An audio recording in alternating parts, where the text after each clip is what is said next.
have a choice to not get involved in it. That choice you have. To distract myself away from it? Away from it, or even if it comes, to be cool about it, so that sorrow loses its sting. When you see, when somebody is going on teasing you and you get upset and they don't, then they keep on teasing. If you are cool, after some time they give up. What is the use? This fellow is like one stone. That's what you can do. You have no choice. Sorrow is that which causes pain, will come anyway in some form or the other. If it is not in this form, it will be in some other form. Along with the joys. Whenever there is some joy, there is some sorrow. I mean, it is normal. There is.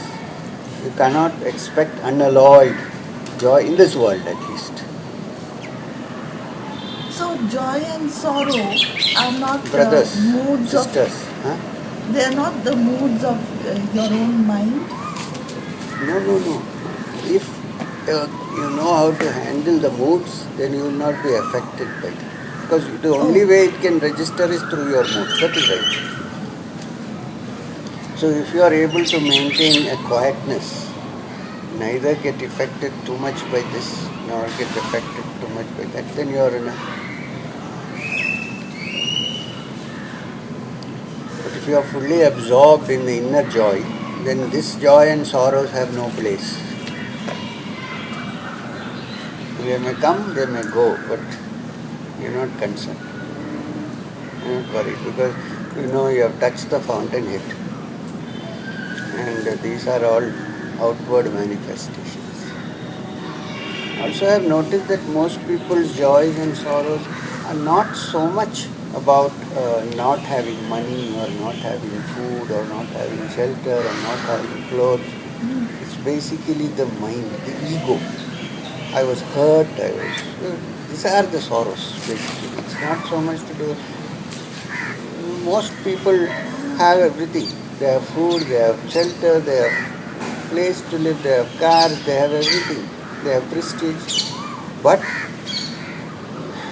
I went to a party and they ignored me. Who cares? I mean, it's wonderful to be ignored. That doesn't get into the head. It's nice to be ignored. And it's such a sorrow, People carry it in their minds. It hurts. I spoke to that fellow, spoke rudely to me. Let him speak rudely. So what is there? Did he do anything? Did he strangle you? No. But he spoke rudely, called me a fool. I may be a fool. The thing is, I think I am wise. This is the problem. First we build a bubble. Nicely shaped bubble, saying I am this and this. And then somebody pricks it, the whole thing, this, that. I am saying, why form that bubble at all? Let it loose, let it be as it is. Say that I am not this or that, I am according to circumstances, I am this, or in another, I am that. Leave it like that. With atheists, I am an atheist. With theists, I am a theist. Nothing, because there is... Free. Be free. Somebody said, this is my Guru, my Sadguru. Okay, you also, so finished. Why should you say, no problem at all. What is there if you bow down to somebody, what will happen? Anyway, it's good for circulation.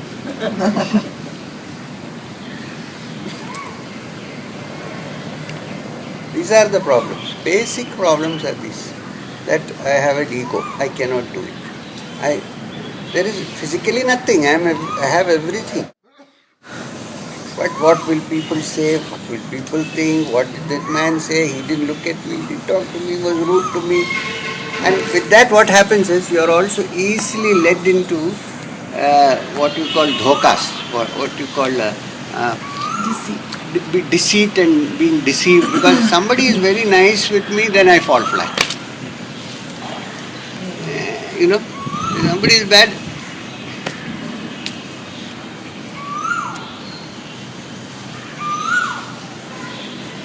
But is there an ego-less existence? No, there is no egoless existence. Without ego, we cannot even eat, drink. People who say I have no ego at all are usually very egotistic. It's not like that. But we can have, everybody has, you cannot get rid of it completely. But you can be aware of it and watch it carefully so that it doesn't take an upper hand. That much you can. Even if we try for one day, sir. It's great.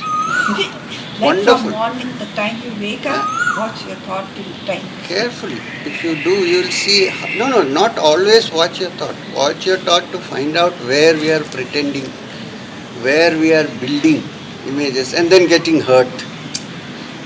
That you have to watch.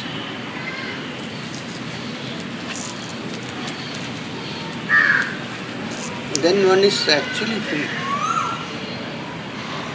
Without some ego. When you say ego, it means the feeling of I. No one can exist without a feeling of I. If I don't have an I, then I won't know you. That differentiation is there. But what I am trying to say is that it need not be built up into such a colossal image, which is liable to be broken by the smallest prick. When you see that this thing which we call ego is actually built up by us, that's all you need to. It will be there a little bit. Then it's finished. It has lost its sting. We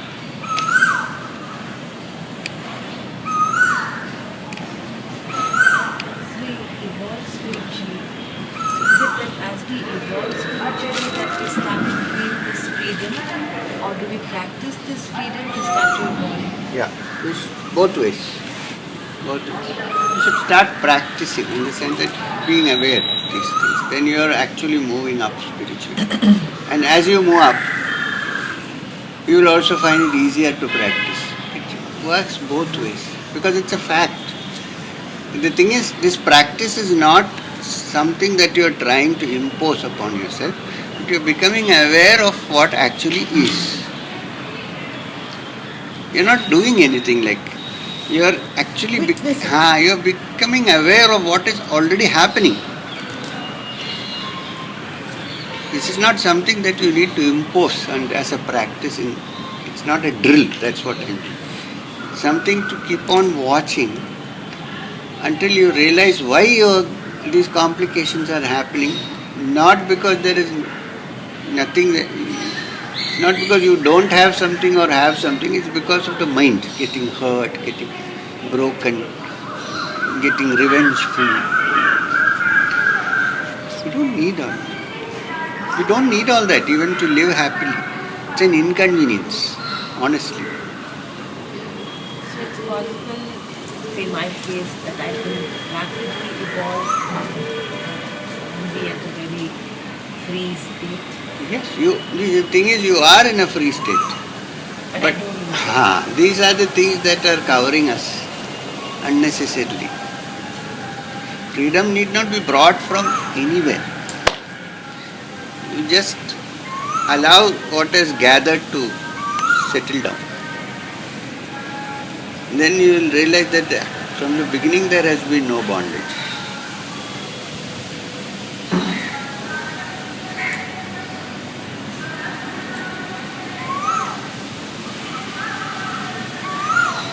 And when you come to a kind of a dead stop, you don't know where to move, what to nothing. Not aiming to be free or not. So everything is actually in perfect balance. It is. And nothing needs to be done.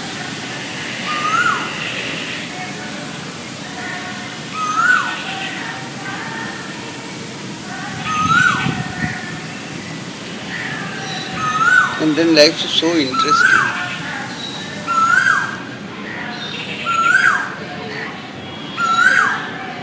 You don't even mind cameras and tape recorders.